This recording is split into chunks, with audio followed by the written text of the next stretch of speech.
Please. Mr. President, after 3.5 years, do you regret at all the lying you've done to the American people? On All the what? All the lying, all the dishonesties. That who has done? You have done. In Washington, power is everything. But under Donald Trump, something else became just as powerful. Fear. Fear of speaking out, fear of being primaried, fear of becoming the next public target.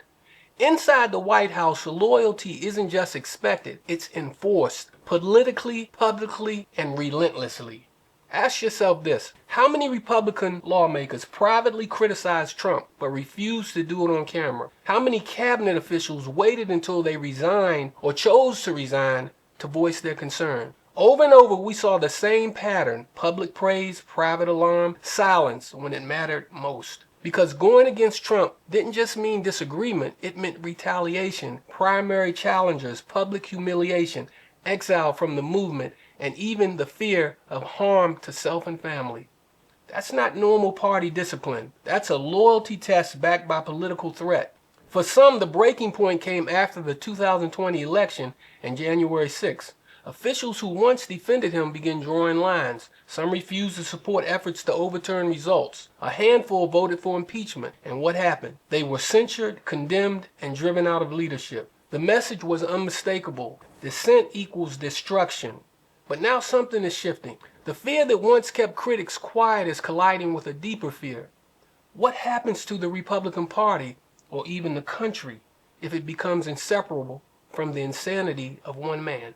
What happens to conservative principles if personal loyalty to an oddball wannabe politician replaces institutional guardrails? And what happens to the country if elections, law enforcement, and democratic norms become partisan battlegrounds every damn cycle?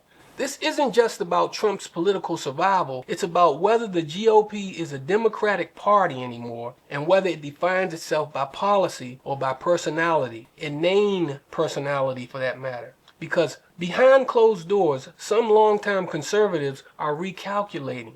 Donors reconsidering strategy, strategists warning about general election fallout, speaking more openly about what they've witnessed.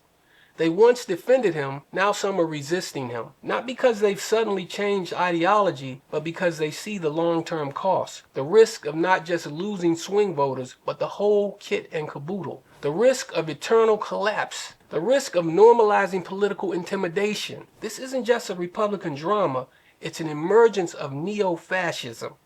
When fear shapes political behavior, democracy itself dwindles and fails. This is not about personal survival, it's about national conviction and belief in our Constitution. If party leaders avoid truth to avoid backlash, if loyalty outweighs law, then the consequences stretch far beyond one election because our great democratic experiment will be over. Power built on fear can last for a while, but eventually people calculate the cost. The question now isn't whether Trump still commands loyalty, it's whether enough of his former allies believe the stakes for the party and the country are too high to stay silent. Because when fear breaks, power shifts, and the American people and the world are watching.